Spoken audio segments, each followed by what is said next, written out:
ಕೊನೆಗೂ ಅಮೆರಿಕ ಮತ್ತು ಇರಾನ್ ನಡುವಣ 107 ದಿನಗಳ ಯುದ್ಧ ಅಂತ್ಯ ಆಗಿದೆ. ತಕ್ಷಣದಿಂದಲೇ ಮಿಲಿಟರಿ ಕಾರ್ಯಾಚರಣೆಗಳನ್ನು ಸ್ಥಗಿತಗೊಳಿಸುವುದಾಗಿ ಅಮೆರಿಕ ಅಧ್ಯಕ್ಷ ಡೊನಾಲ್ಡ್ ಟ್ರಂಪ್ ಅವರು ಘೋಷಣೆ ಮಾಡಿದ್ದಾರೆ. ಮತ್ತೊಂದು ಕಡೆ ಇರಾನ್ ಕೂಡ ಯುದ್ಧ ಅಂತ್ಯ ಆಗಿರುವುದನ್ನು ದೃಢಪಡಿಸಿದೆ. ಇದೇ ಶುಕ್ರವಾರ ಜೂನ್ 19ರಂದು ಸ್ವಿಟ್ಜರ್ಲ್ಯಾಂಡ್ನಲ್ಲಿ ಅಮೆರಿಕ ಮತ್ತು ಇರಾನ್ನ ಈ ಯುದ್ಧ ಶಾಂತಿ ಒಪ್ಪಂದಕ್ಕೆ ಸಹಿಯನ್ನು ಹಾಕಲಿದೆ. ಇದರೊಂದಿಗೆ ಅಧಿಕೃತವಾಗಿ ಯುದ್ಧಕ್ಕೆ ತೆರೆ ಬೀಳಲಿದೆ. ಇಡೀ ಜಗತ್ತು ಇದನ್ನು ನಿರೀಕ್ಷೆ ಮಾಡ್ತಾ ಇತ್ತು, ಯಾವಾಗ ಯುದ್ಧ ಸಮಾಪ್ತಿ ಆಗುತ್ತೆ ಅಂತ. ಫೆಬ್ರವರಿ 28ಕ್ಕೆ 2026 ಫೆಬ್ರವರಿ 28ಕ್ಕೆ ಯುದ್ಧ ಆರಂಭ ಆಗಿತ್ತು. ಇದೀಗ 107 ದಿನಗಳ ನಂತರ ಯುದ್ಧ ಸಮಾಪ್ತಿ ಆಗಿದೆ. ಸೊ ಇಡೀ ಜಗತ್ತು ಇದನ್ನು ಕಾಯ್ತಾ ಇತ್ತು. ಇದರೊಂದಿಗೆ ಕ್ರೂಡ್ ಆಯಿಲ್ ಪ್ರೈಸ್ ಬ್ರೆಂಟ್ ಮುಖ್ಯವಾಗಿ ಪ್ರತಿ ಬ್ಯಾರಲ್ಗೆ $83ಗೆ ಇಳಿಕೆಯಾಗಿದೆ. ಈ ಯುದ್ಧದ ಸಂದರ್ಭ $115 ತನಕ ಹೋಗಿದ್ದ ತೈಲ ದರ ಸಾಕಷ್ಟು ಟೆನ್ಷನ್ ಉಂಟು ಮಾಡಿದ್ದು. ಮುಖ್ಯವಾಗಿ ತೈಲ ಆಮದುದಾರ ರಾಷ್ಟ್ರಗಳಿಗೆ ಯುರೋಪ್, ಭಾರತ ಮತ್ತು ಇತರ ತೈಲ ಇಂಪೋರ್ಟ್ ಮಾಡುವಂತಹ ದೇಶಗಳಿಗೆ ಸಾಕಷ್ಟು ಸಮಸ್ಯೆ ಉಂಟಾಗಿತ್ತು. ಕ್ರೂಡ್ ಆಯಿಲ್ ಪ್ರೈಸ್ ಏರಿಕೆ, ಮತ್ತೊಂದು ಕಡೆ ಪೂರೈಕೆಯಲ್ಲಿ ಸಮಸ್ಯೆ ಆಗಿರುವಂಥದ್ದು. ಈ ರೀತಿಯ ಸಂಕಟಗಳಿಗೆ ಇದೀಗ ತೆರೆ ಬೀಳುವಂತಹ ಒಂದು ನಿರೀಕ್ಷೆ ಉಂಟಾಗಿದೆ. ಯಾಕೆಂದರೆ ಟ್ರಂಪ್ ಅವರು ಹೇಳಿದ್ದಾರೆ, ಇನ್ನಾದರೂ ತೈಲ ಯಥೇಚ್ಛವಾಗಿ ಹಾರ್ಮುಜ್ ಜಲಸಂಧಿಯ ಮೂಲಕ ಹರಿಯಿರಿ ಅಂತ ಹೇಳಿದ್ದಾರೆ. ಸೊ ಹಾರ್ಮುಜ್ ಜಲಸಂಧಿಯಲ್ಲಿ ಹಡಗುಗಳ ಮುಕ್ತ ಸಂಚಾರಕ್ಕೆ ಇದೀಗ ಹಾದಿ ಸುಗಮ ಆಗಿದೆ. ಅಮೆರಿಕ ಕೂಡ ತನ್ನ ದಿಗ್ಬಂಧನವನ್ನು ತೆರವುಗೊಳಿಸಲಿದೆ ಅಂತ ಟ್ರಂಪ್ ಅವರು ಹೇಳಿದ್ದಾರೆ. ಜಗತ್ತಿನ ನಾನಾ ದೇಶಗಳ ನಾಯಕರು ಈ ಯುದ್ಧ ಅಂತ್ಯ ಆಗಿರುವುದನ್ನು ಸಹಜವಾಗಿ ಸ್ವಾಗತಿಸಿದ್ದಾರೆ. ಶಾಂತಿ ಒಪ್ಪಂದಕ್ಕೆ ಸಹಕಾರ ನೀಡುವುದಾಗಿ ಅನೌನ್ಸ್ಮೆಂಟ್ ಮಾಡಿದ್ದಾರೆ. ಒಪ್ಪಂದವು ಅಂತಿಮಗೊಂಡಿರೋದನ್ನು ಇರಾನ್ನ ಉಪ ವಿದೇಶಾಂಗ ಸಚಿವರು ಕೂಡ ಅಲ್ಲಿನ ಸರ್ಕಾರಿ ಟಿವಿಯಲ್ಲಿ ದೃಢಪಡಿಸಿದ್ದಾರೆ. ಇದು ಬಹಳ ಮುಖ್ಯ ಆಗುತ್ತೆ. ಯಾಕಂದರೆ ಟ್ರಂಪ್ ಅವರು 2-3 ದಿವಸದಿಂದ ಹೇಳ್ತಾ ಇದ್ರು ಭಾನುವಾರ ಅಂತ್ಯ ಆಗುತ್ತೆ, ಭಾನುವಾರ ಸಹಿ ಬೀಳುತ್ತೆ. ಆದರೆ ಇರಾನ್ ಏನು ಹೇಳಿರಲಿಲ್ಲ. ಆದರೆ ಇದೀಗ ಇರಾನ್ ಕೂಡ ಇದನ್ನು ದೃಢಪಡಿಸಿದೆ. ಜೂನ್ 19ಕ್ಕೆ ಶಾಂತಿ ಒಪ್ಪಂದಕ್ಕೆ ಸಹಿ ಆಗುತ್ತೆ ಅನ್ನುವಂಥದ್ದನ್ನು. ಸೊ ಫೆಬ್ರವರಿ 28ರಂದು ಯುದ್ಧ ಆರಂಭವಾಗಿತ್ತು.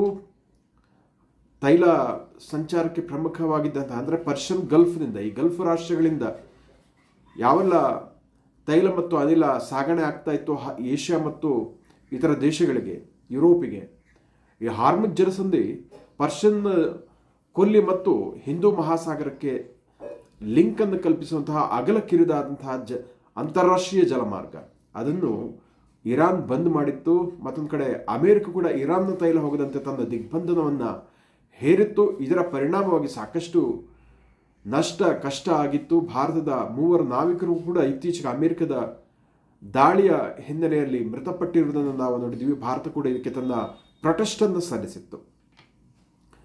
ಸೊ ಇದೀಗ ಇರಾನ್ ಜೊತೆಗಿನ ಒಪ್ಪಂದ ಪೂರ್ಣ ಆಗಿದೆ. ಎಲ್ಲರಿಗೂ ಅಭಿನಂದನೆಗಳು. ಇಂದಿನಿಂದ ಹಾರ್ಮುಜ್ ಜಲಸಂಧಿಯನ್ನು ಟೋಲ್ ಫ್ರೀ ಆಗಿ ತೆರೆಯಲು ಸಂಪೂರ್ಣ ಅಧಿಕಾರ ನೀಡ್ತಾ ಇದ್ದೀನಿ ಅಂತ ಟ್ರಂಪ್ ಅವರು ಹೇಳಿದ್ದಾರೆ. ಸೊ ಯಾವುದೇ ಟೋಲ್ ಇಲ್ಲದೆ ಹಾರ್ಮುಜ್ ಜಲಸಂಧಿಯಲ್ಲಿ ಹಡಗುಗಳು ಸಂಚಾರ ಮಾಡಬಹುದು. ಅಮೆರಿಕದ ನೌಕಾ ದಿಗ್ಬಂಧನ ಕೂಡ ಹಿಂಪಡೆಯಲಾಗ್ತಾ ಇದೆ ಅಂತ ಟ್ರಂಪ್ ಅವರು ಹೇಳಿದ್ದಾರೆ. ಸೊ ಈ ಸಂಧಾನಕ್ಕೆ ಯಶಸ್ವಿಯಾಗಿ ಮಧ್ಯಸ್ಥಿಕೆಯನ್ನು ವಹಿಸಿದ್ಯಾರೋ? ಕತಾರ್, ಸೌದಿ ಅರೇಬಿಯಾ ಮತ್ತು ಟರ್ಕಿ. ಇನ್ನೊಮ್ಮೆ ಹೇಳ್ತೀನಿ, ಕತಾರ್, ಸೌದಿ ಅರೇಬಿಯಾ ಮತ್ತು ಟರ್ಕಿ. ಟ್ರಂಪ್ ಅವರು ಇದನ್ನು ಮೆನ್ಷನ್ ಮಾಡಿದ್ದಾರೆ. ಈ 3 ದೇಶಗಳಿಗೆ ಧನ್ಯವಾದವನ್ನು ಅರ್ಪಿಸಿದ್ದಾರೆ. ಅವರ ಪಾಕಿಸ್ತಾನವನ್ನು ಸ್ಮರಿಸಿಲ್ಲ, ಉಲ್ಲೇಖ ಮಾಡಿಲ್ಲ ಅನ್ನೋದನ್ನು ಇಲ್ಲಿ ಗಮನಿಸಬೇಕಾಗುತ್ತೆ. ಸೌದಿ ಅರೇಬಿಯಾ ಮತ್ತು ಕತಾರ್ ಮತ್ತು ಟರ್ಕಿಗೆ ಅವರು ಧನ್ಯವಾದವನ್ನು ತಿಳಿಸಿದ್ದಾರೆ. ಈ ಮಹಾನ್ ಒಪ್ಪಂದದಿಂದ ಇಡೀ ಪ್ರಾದೇಶಿಕ ವಲಯದಲ್ಲಿ ಶಾಂತಿ ಮತ್ತು ಭದ್ರತೆಯನ್ನು ಗಲ್ಫ್ ವಲಯದಲ್ಲಿ ತರಲಿದೆ.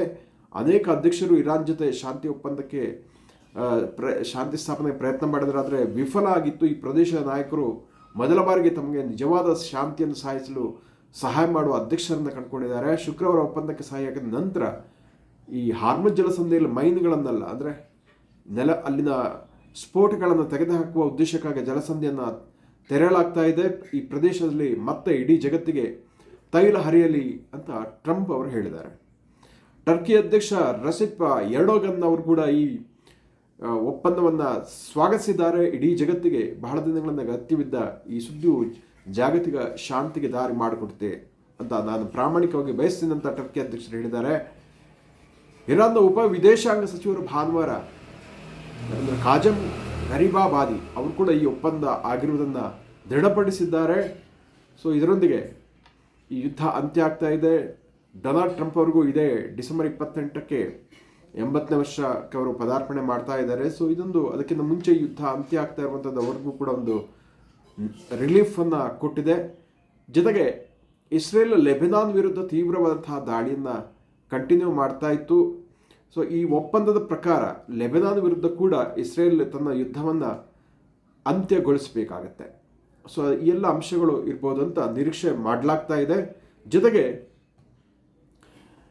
ಮತ್ತೊಂದು ಕುತೂಹಲ ಉಂಟಾಗಿದೆ. ಹಾಗಾದರೆ ಈ ಒಪ್ಪಂದದಲ್ಲಿ, ಈ ಶಾಂತಿ ಒಪ್ಪಂದದಲ್ಲಿ ಏನೆಲ್ಲ ಇರ್ಬೋದು, ಮೆಮೊರಾಂಡಮ್ ಆಫ್ ಅಂಡರ್ಸ್ಟ್ಯಾಂಡಿಂಗಲ್ಲಿ ಏನೆಲ್ಲ ಇರ್ಬೋದು ಅನ್ನೋದು ಬಹಿರಂಗವಾಗಿ ಇದೀಗ ಇನ್ನೂ ವಿವರಗಳು ಬಂದಿಲ್ಲ. ಆದರೆ ಕೆಲವೊಂದು ಅಂಶಗಳು ಅಧಿಕೃತವಾಗಿ ಈಗ ಹೇಳಲಾಗಿದೆ. ಸೊ ಮತ್ತೊಂದಷ್ಟನ್ನು ನಿರೀಕ್ಷೆ ಕೂಡ ಮಾಡಲಾಗ್ತಾ ಇದೆ.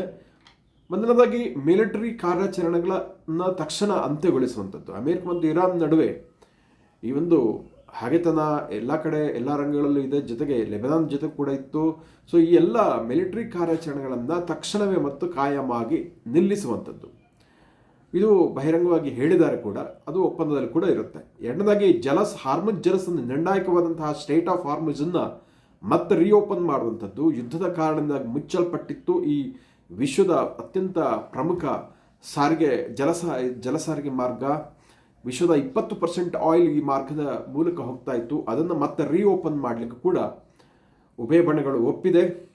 ಸೊ ಅದು ಕೂಡ ಈ ಒಪ್ಪಂದದಲ್ಲಿ ಇರಲಿದೆ. ಈ ಜಲಸಂಧಿ ಮೂಲಕ ವಿಶ್ವದ ಯಾವ ಹಡಗುಗಳು ಯಾವುದೇ ಟೋಲ್ ಇಲ್ಲದೆ, ಅದು ಬಹಳ ಇಂಪಾರ್ಟೆಂಟ್, ಟೋಲ್ ಮುಕ್ತವಾಗಿ ಸಂಚಾರ ಮಾಡಲಿದೆ. ಜೊತೆಗೆ ಈ ಸುರಂಗ ಬಾಂಬ್ ಮೈನುಗಳನ್ನು ಅಳವಡಿಸಲಿಕ್ಕೆ ಕೂಡ ಹಡಗುಗಳ ಸುರಕ್ಷಿತ ಸಂಚಾರಕ್ಕಾಗಿ ಜಲಸಂಧಿಯಲ್ಲಿ ಕಡಲ ಮೈನುಗಳನ್ನು ತೆಗೆದು ಹಾಕಲಿಕ್ಕೆ ಕೂಡ ಒಪ್ಪಂದದಲ್ಲಿ ಅವಕಾಶ ನೀಡಲಾಗಿದೆ. ಇದರ ಮೇಲ್ವಿಚಾರಣೆಯಿಂದ ಬ್ರಿಟನ್ ಮತ್ತು ಫ್ರಾನ್ಸ್ ಒಳಗೊಂಡಿರುವಂತಹ ಅಂತಾರಾಷ್ಟ್ರೀಯ ತಂಡ ಇದನ್ನು ಅದರ ಮೇಲುಸ್ತುವಾರಿಯನ್ನು ವಹಿಸುವಂತಹ ನಿರೀಕ್ಷೆ ಕೂಡ ಇದೆ. ಸೊ ಜೂನ್ 19ರಂದು ಸ್ವಿಟ್ಜರ್ಲ್ಯಾಂಡ್ನಲ್ಲಿ ಅಧಿಕೃತ ಸಹಿ ಸಮಾರಂಭ ನಡೆಯಲಿದ್ದು ಶುಕ್ರವಾರ. ಅದಕ್ಕೂ ಮುನ್ನ ಕೆಲವೊಂದು ತಾಂತ್ರಿಕ ವಿವರಗಳ ಕುರಿತು ಇಂಪ್ಲಿಮೆಂಟೇಷನ್ ಬಗ್ಗೆ ಮಾತುಕತೆಗಳು ಕಂಟಿನ್ಯೂ ಆಗುತ್ತೆ.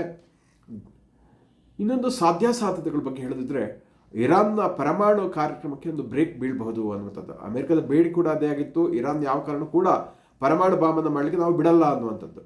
ಸೊ ಅಮೆರಿಕದ ಉಪಾಧ್ಯಕ್ಷ JD ವಾನ್ಸ್ ಅವರ ಹೇಳಿಕೆ ಪ್ರಕಾರ ಇರಾನ್ ಇನ್ನು ಯಾವತ್ತೂ ಕೂಡ ಪರಮಾಣು ಬಾಂಬನ್ನು ತಯಾರಿಸುವುದಿಲ್ಲ. ಈ ಒಪ್ಪಂದದಲ್ಲಿ ಆ ಅಂಶ ಇರಲಿದೆ ಅನ್ನುವಂಥದ್ದು.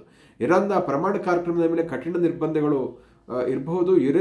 ಇರಾನ್ ತನ್ನ ಯುರೇನಿಯಂನ್ನು ಸಮೃದ್ಧಗೊಳಿಸಲಿಕ್ಕೆ, ಅದನ್ನು ನಿಲ್ಲಿಸಲಿಕ್ಕೆ, ಯುರೇನಿಯಂ ಬಲವರ್ಧನೆ ಅಥವಾ ಸಂವರ್ಧನೆಗೆ ಆ ಕಾರ್ಯಕ್ರಮವನ್ನು ನಿಲ್ಲಿಸಲಿಕ್ಕೆ ಅಥವಾ ಅಂತಾರಾಷ್ಟ್ರೀಯ ಪರಮಾಣು ಶಕ್ತಿಯ ತಪಾಸಣೆಗೆ ಒಪ್ಪಿಗೆ ನೀಡುವ ಸಾಧ್ಯತೆ ಇದೆ ಅಂತ ಕೂಡ ವರದಿ ಆಗ್ತಾ ಇದೆ.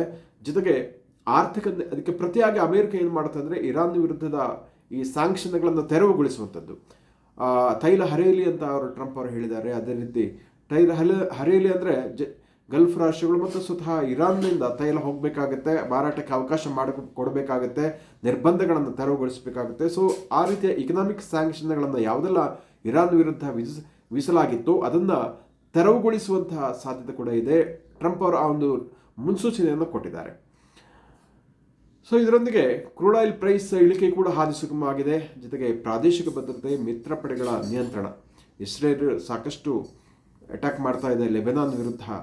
ಅವು ಮತ್ತು ಹಿಜ್ಬುಲ್ಲಾ, ಉಗ್ರಗಾಮಿ ಹೌತಿ ಇತ್ಯಾದಿ ಉಗ್ರಗಾಮಿ ಗುಂಪುಗಳ ಮೇಲೆ ನಿರಂತರವಾಗಿ ದಾಳಿ ನಡೆಸುತ್ತದೆ. ಇವುಗಳ ಮೇಲೆ ಒಂದಷ್ಟು ನಿಯಂತ್ರಣ ಮಾಡುವಂಥ ಒಂದು ಭರವಸೆಯನ್ನು ಕೂಡ ಇರಾನ್ ಕೂಡ ನೀಡಿರ್ಬೋದು, ಇವರೆಲ್ಲ ಇನ್ನು ಜಾಸ್ತಿ ತೊಂದರೆ ಕೊಡಲ್ಲ ಅಂತ. ಸೊ ಉಭಯ ಬಣಗಳ ಮಧ್ಯೆ ಒಂದು ಚೌಕಾಶಿ ನಡೆದಿರುತ್ತೆ ಇದಕ್ಕೆ ಸಂಬಂಧಪಟ್ಟ ಹಾಗೆ. ಸೊ ಅದು ಕೂಡ ಒಪ್ಪಂದದಲ್ಲಿ ಆ ಅಂಶ ಕೂಡ ಇರುವಂಥ ಚಾನ್ಸ್ ಇದೆ. ಅದೇ ರೀತಿಯಾಗಿ ಈ ಡೊನಾಲ್ಡ್ ಟ್ರಂಪ್ ಅವರು ವೆಸ್ಟ್ ಏಷ್ಯಾದ ಒಂದು ದೊಡ್ಡ ಅಲ್ಲಿನ ಸೆಕ್ಯೂರಿಟಿಯನ್ನು ನಾನೇ ನೋಡ್ತೀನಿ ಅಂತ ಹೇಳ್ತಾ ಇದ್ರು. ಸೊ ಇದಕ್ಕೆ ಸಂಬಂಧಪಟ್ಟ ಹಾಗೆ ಒಂದಷ್ಟು ಚೌಕಾಸಿ ಕೂಡ ನಡಿಬಹುದು. ಅಮೆರಿಕ ಒಂದಷ್ಟು ಸರ್ವಿಸ್ ಶುಲ್ಕ ಕೂಡ ಕೇಳ್ಬೋದು. ಸೊ ಈ ಕುರಿತಾದಂತಹ ಒಂದು ಅಂಶಗಳು ಒಪ್ಪಂದದಲ್ಲಿ ಮೇ ಬಿ ಇರ್ಲಿಕ್ಕೂ ಸಾಕು ಅಂತ ಹೇಳಲಾಗ್ತಾ ಇದೆ. ಸೊ ಒಟ್ಟಿನಲ್ಲಿ ಇದು ಪ್ರಾಥಮಿಕ ಕದನ ವಿರಾಮ ಶಾಂತಿ ಒಪ್ಪಂದ ಆಗಿದ್ದು, ಸ್ವಿಟ್ಜರ್ಲ್ಯಾಂಡ್ನಲ್ಲಿ ಈ ಜೂನ್ 19ರ ವೇಳೆಗೆ ಇದೆಲ್ಲ ಒಂದು ಫೈನ್ ಟ್ಯೂನ್ ಆಗಿ ಅಧಿಕೃತವಾಗಿ ಅದಕ್ಕೆ ಸಹಿ ಕೂಡ ಬೀಳಲಿದೆ ಅಂತ ಇದೀಗ ವರದಿಯಾಗಿದೆ ಮತ್ತು ಅನೌನ್ಸ್ಮೆಂಟ್ ಕೂಡ ಆಗಿದೆ. ಸೊ ಹೀಗಾಗಿ ಇಡೀ ಜಗತ್ತಿಗೆ ಇದೊಂದು ದೊಡ್ಡ ಬ್ರೇಕಿಂಗ್ ನ್ಯೂಸ್ ಮತ್ತು ಗುಡ್ ನ್ಯೂಸ್ ಆಗಿದೆ.